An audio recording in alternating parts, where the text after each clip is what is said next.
Oh, look who came out to play today. The sunshine. The sun is shining. The weather is sweet. I gotta go get bacon from the store because I told everybody I'd make bacon Brussels sprouts with balsamic vinaigrette on it for tomorrow for Thanksgiving, because tomorrow is Thanksgiving, where we eat too much food and we puke. No, not everybody does. For now, we're reading this delightful little book called Little Women, and we're on chapter 31 called Our Foreign Correspondent. Amy just left. Golly, that last chapter was rough for people who often have to eat their words and put their foot in their mouth and whatever other idiom? Whatever saying that you have to make about just speaking your mind in inappropriate places, or learning where and when to be able to speak your mind freely, and knowing that you shouldn't around certain people, and those people could be your family and relatives, and it's very strange. Growing up books are tough. Okay. I think this is a bunch of letters from Amy. So this first one says, London, dearest people. Here I really sit at a front window of the Bath Hotel, Piccadilly. That's Jane Austen. Whoa, we have a freaking Jane Austen reference. It's not a fashionable place, but Uncle stopped here years ago and won't go anywhere else. However, we don't mean to stay long, so it's no great matter. Oh, I can't begin to tell you how I enjoy it all. I never can, so I'll only give you bits out of my notebook, for I've done nothing but sketch and scribble since I started. I sent a line from Halifax when I felt pretty miserable, but after I got on delightfully, seldom ill, on deck all day, with plenty of pleasant people to amuse me. Everyone was kind to me, especially the officers. Don't laugh, Joe. Gentlemen really are very necessary aboard ship, to hold on to or to wait upon one. And as they have nothing to do, it's a mercy to make them useful. Otherwise they would smoke themselves to death, I'm afraid. Aunt and Flo were poorly all the way, and liked to be let alone. So when I had done what I could for them, I went and enjoyed myself.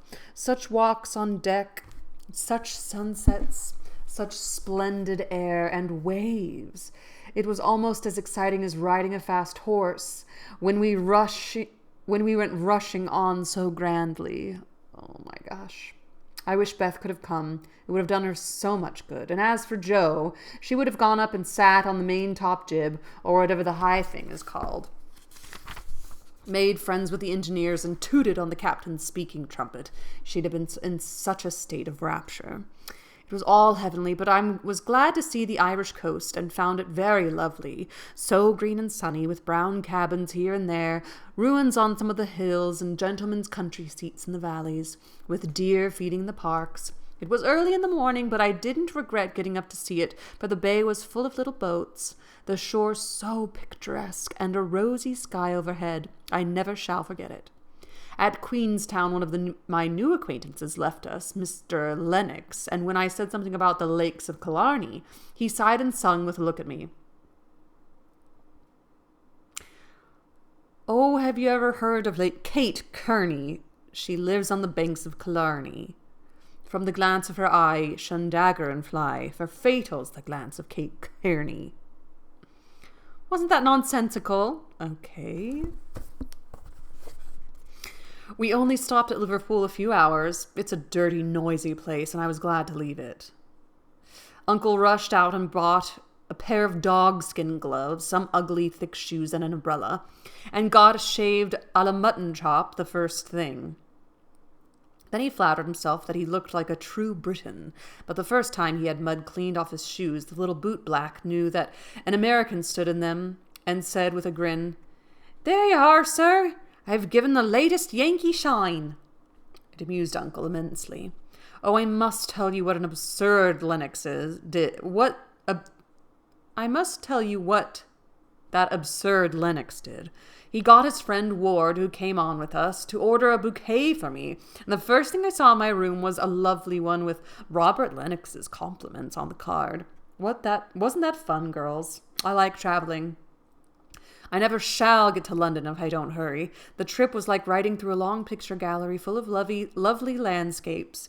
The farmhouses were my delight. That with thatched roofs, ivy up to the eaves, latticed windows, and stout women with rosy children at the doors. The very cattle looked more tranquil than ours as they stood knee-deep in clover, and the hens had a contented cluck as if they never got nervous, like Yankee biddies. Such perfect color I never saw. The grass is so green, skies so blue, grains so yellow, woods so dark. It was in a rapture all the way. I was in a rapture all the way. So was Flo, and we kept bouncing from one side to the other, trying to see everything while we were whisking along at the rate of 60 miles an hour. Aunt was tired and went to sleep, but Uncle read his guidebook and wouldn't be astonished at anything. This is the way we went on. Amy flying up, "Oh, that must be Kenilworth, that grey place among the trees." Flo darting to my window, "How sweet, we must go there sometime, won't we, Pa?" Uncle calmly admiring his boots. "No, my dear, not unless you want beer. That's a brewery." A pause, then Flo cried out, "Bless me, there's a gallows and a man going up." Where?" shrieks Amy, staring out at 2 tall posts with a crossbeam and some dangling chains. "A collier," remarks Uncle with a twinkle of the eye. "Here's a lovely flock of lambs all laying down," says Amy. "See, Pa, aren't they pretty?" added Flo sentimentally. "Geese, young ladies," returns Uncle in a tone that keeps us quiet till Flo settles down to enjoy the flirtations of Captain Cavendish, and I had the scenery all to myself. Of course, it rained when we got to London, and there was nothing to be seen but fog and umbrellas. We rested, unpacked, and shopped a little between the showers. Aunt Mary got me some new things, for I came off in such a hurry I wasn't half ready. A sweet white hat and blue feather, a distracting muslin to match, and the loveliest mantle you ever saw. Shopping in Regent Street is perfectly splendid. Things seem so cheap. Nice ribbons only 6 pence a yard. I laid in a stock, but shall get my gloves in Paris. Don't that sound sort of elegant and rich? Flo and I, for the fun of it, ordered a hansom cab, while Aunt and Uncle were out, and went for a drive, though we learned afterward that it wasn't the thing for young ladies to ride in them alone. It was so droll. For when we were shut in by the wooden apron, the man drove so fast that Flo was frightened, and told me to stop him. But he was up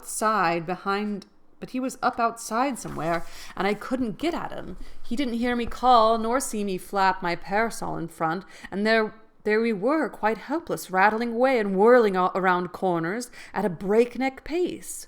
At last, in my despair, I saw the little door in the roof, and on poking it open, a red eye appeared, and a beery voice said, "Now then, Mum." I gave my order as soberly as I could, and slamming down the door with an "Aye, aye, Mum," the old thing made his horse walk as if going to a funeral. I poked again and said, "A little faster." Then off he went, helter-skelter as before, and we resigned ourselves to our fate.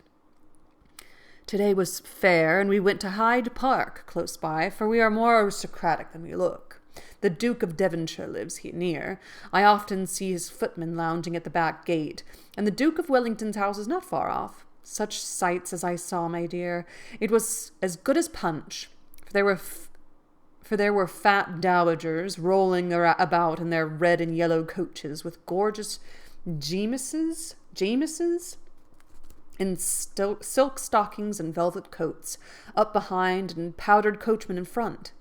Smart maids with the rosiest children I ever saw, handsome girls looking half asleep, dandies in queer English hats and lavender kids lounging about, and tall soldiers in short red jackets and muffin caps stuck on one side, looking so funny I longed to sketch them.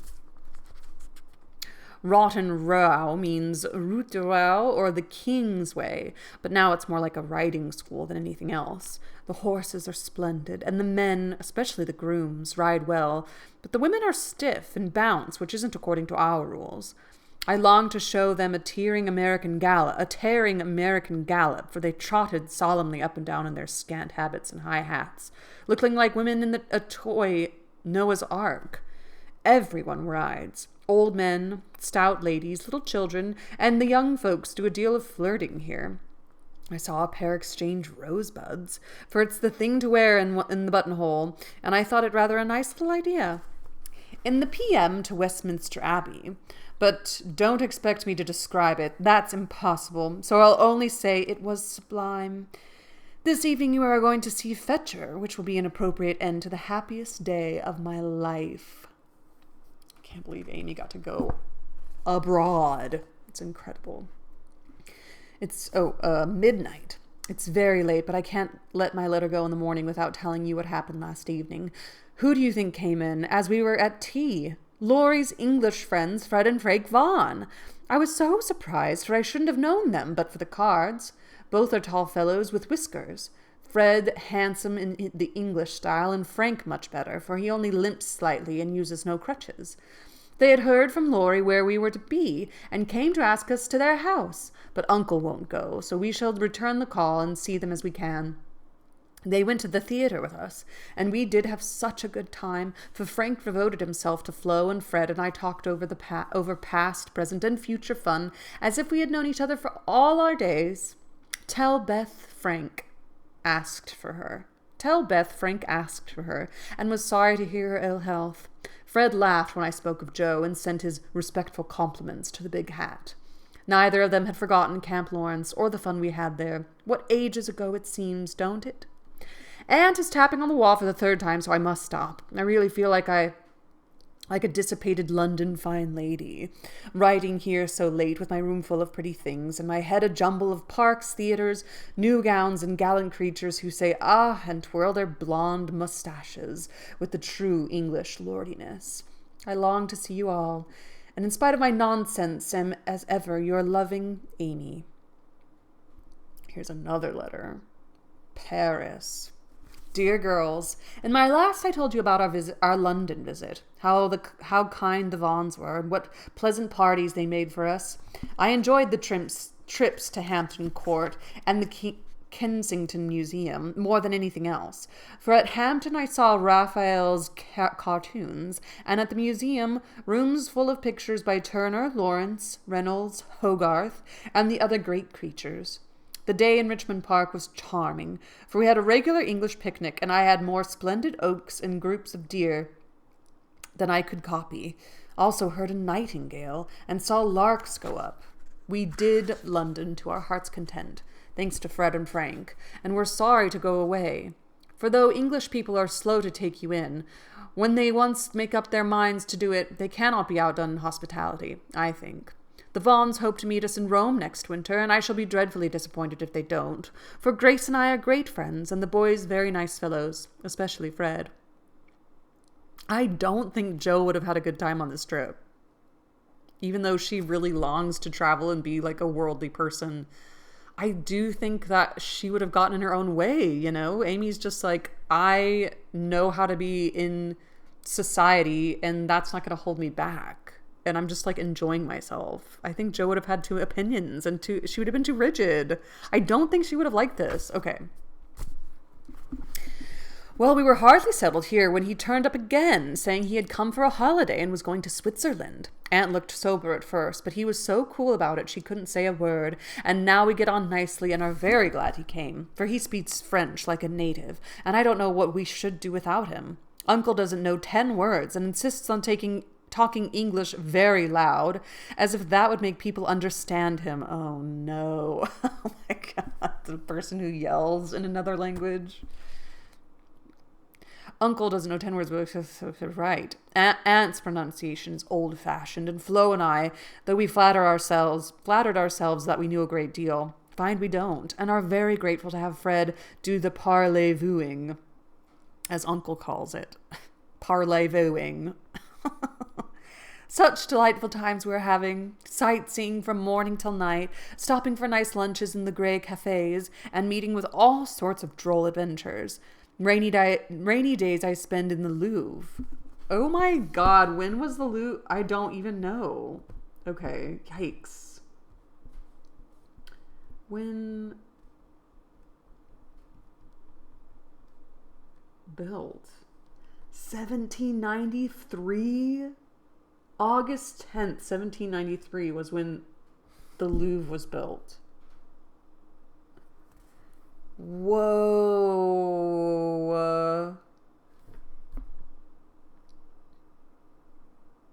I did not know that it was that old. The Louvre. The Louvre. Okay. I feel shocked. I feel like I need a minute. But okay. Rainy days I spend in the Louvre, reveling in pictures. Jo would turn up her naughty nose at some of the finest because she has no soul for art. See, I don't think she would have liked it. But I have, and I'm cultivating eye and taste as fast as I can. She would like the relics of great people better, for I have seen her Napoleon's cocked hat and grey coat, his baby's cradle, and his old toothbrush. Also Marie Antoinette's little shoe, the ring of Saint Denis, Charlemagne's sword, and many other interesting things. I'll talk for hours about them when I come, but haven't time to write. The Palais Royal is a heavenly place, so full of bijouterie, and lovely things that I'm nearly distracted because I can't buy them. Fred wanted to get me some, but of course I didn't allow it. Then the Bois and Champs Élysées are très magnifique. I've seen the imperial family several times. The emperor, an ugly, hard-looking man, the empress pale and pretty, but dressed in horrid taste, I thought. Purple dress, green hat, and yellow gloves. Little Nap is a handsome boy who sits chatting to his tutor and kisses his hand to the people as he passes in his 4-horse barouche, with postilions in red satin jackets and mounted guard before and behind. We often walk to the Tuileries garden, for they are lovely, though the antique Luxembourg gardens suit me better. Père Lachaise is very curious, for many of the tombs are like small rooms, and looking in, one sees a table with images or pictures of the dead, and chairs for the mourners to sit in when they come to lament. That is so Frenchy, n'est-ce pas? Our rooms are on the Rue de Rivoli, and sitting on the balcony, we look up and down the long, brilliant street. It is so pleasant that we spend our evenings talking there when too tired with our day's work to go out. Fred is very entertaining and is altogether the most agreeable young man I ever knew except Laurie, whose manners are more charming. I wish Fred was dark, for I don't fancy light men. However, the Vaughns are very rich and come of an excellent family, so I won't find fault with their yellow hair, as my own is yellower. Next week we are off to Germany and Switzerland, and as we shall travel fast, I shall only be able to give you hasty letters. I keep my diary and try to remember correctly and describe clearly all that I see and admire, as father advised. It is good practice for me, and with my sketchbook, will give you a better idea of my tour than these scribbles. Adieu, I embrace you tenderly. Votre ami, Hildeberg. Oh, this next one is Hildeberg. My dear Mamma, having a quiet hour before we leave for Bern, I'll try to tell you what has happened, for something of it is very important, as you will see. The sail up the Rhine was perfect, and I just sat and enjoyed it with all my might. Get father's old guidebooks and read about it. I haven't words beautiful enough to describe it. At Koblenz, we had a lovely time, for some students from Bonn, with whom Friend got acquainted on the boat, gave us a serenade. A serenade? It was a moonlit night, and about 1 o'clock, Flo and I were waked by the most delicious music under our windows. We flew up and hid behind the curtains, but sly peeps showed us Fred and the students singing away down below. It was the most romantic thing I ever saw. The river, the bridge of boats, the great fortress opposite, moonlight everywhere, and music fit to melt a heart of stone. When they were done, we threw down some flowers and saw them scramble for them, kiss their hands to the invisible ladies, and go laughing away to smoke and drink beer, I suppose. Next morning, Fred showed me one of the crumpled flowers in his vest pocket and looked very sentimental. I laughed at him and said I didn't throw it, but Flo, which seemed to disgust him, for he tossed it out of the window, and turned sensible again. I'm afraid I'm going to have trouble with that boy. It begins to look like it. The baths at Nassau were very gay, so was Baden-Baden, where Fred lost some money and I scolded him. He needs someone to look after him when Frank is not with him. Kate said once she hoped he'd marry soon, and I quite agree with her that it would be well for him. Frankfurt was a delight. I saw Goethe's house, Schiller's statue, and De Necker's famous Aerodane. I don't know any of these things. This is so crazy. It was very lovely, but I should have enjoyed it more if I had known the story better. I didn't like to ask, as everyone knew it, or pretended they did. I wish Joe would tell me all about it. I ought to have read more, for I find I don't know anything, and it mortifies me. Same, Amy. Now comes the serious part, for it happened here, and Fred is just gone. He has been so kind and jolly that we all got quite fond of him. I never thought of anything but a travelling friendship till the serenade night. Since then I've begun to feel that the moonlit walks, balcony talks, and daily adventures were something more to him than fun. I haven't flirted, Mother, truly, but remember what you said to me and have done my very best. I can't help it if people like me. I don't try to make them, and it worries me if I don't care for them, though Joe says I haven't got any heart. Now I know Mother will shake her head and the girls say, "Oh, the mercenary little wretch." But I've made up my mind, and if Fred asks me, I shall accept him, though I'm not madly in love. I like him, and we get on comfortably together. He is handsome, young, clever enough, and very rich. Ever so much richer than the Lawrences. I don't think his family would object, and I should be very happy, for they are all kind, well-bred, generous people, and they like me. Fred, as the eldest twin, will have the estate, I suppose, and such a splendid one as it is. A city house in a fashionable street, not so showy as our big houses, but twice as comfortable, and full of a solid luxury such as English people believe in. I like it, for it's genuine. I've seen the plate, the family jewels, the old servants, and pictures of the country place in its park, great house, lovely grounds, and fine horses. Oh, it would be all I should ask. And I'd rather have it than any title such as girls snap up so readily, and find nothing behind. I may be mercenary, but I hate poverty, and don't mean to bear it a minute longer than I can help. One of us must marry well. Meg didn't, Joe won't, and Beth can't. Yet, so I shall, and make everything cozy all around. I wouldn't marry a man I hated or despised. You may be sure of that. And though Fred is not my model hero, he does very well, and in time I should get fond enough of him that if he was very fond of me, and let me do just as I liked. So I've been turning the matter over in my mind the last week, for it was impossible to help seeing that Fred liked me. He said nothing, but little things showed it. He never goes with Flo, always gets on my side of the carriage, table, or promenade, looks sentimental when we are alone, and frowns at anyone else who ventures to speak to me. Yesterday at dinner, when an Austrian officer stared at us, and then said something to his friend, a rakish-looking baron, about ein wunderschönes Blondchen. Fred looked as fierce as a lion, and cut his meat so savagely it nearly flew off his plate. He isn't one of the cool, stiff Englishmen, but he's rather peppery, for he has Scotch in him. He has Scotch blood in him, as one might guess from his bonny blue eyes. Well, last evening we went up to the castle about sunset, at least all of us but Fred, who was to meet us there after going to the Poste Restante for letters. We had a charming time poking about the ruins. The vaults were where the monster tun is, and the beautiful gardens made by the Elector long ago for his English wife. I liked the great terrace best, for the view was divine. So while the rest went to see the rooms inside, I sat there trying to sketch the grey stone lion's head on the wall with scarlet woodbine sprays hanging round it. I felt as if I'd got into a romance, sitting there watching the Neckar rolling through the valley, listening to the music of the Austrian band below, and waiting for my lover, like a real storybook girl. I had a feeling that something was going to happen, and I was ready for it. I didn't feel blushy or quaky, but quite cool, and only a little excited.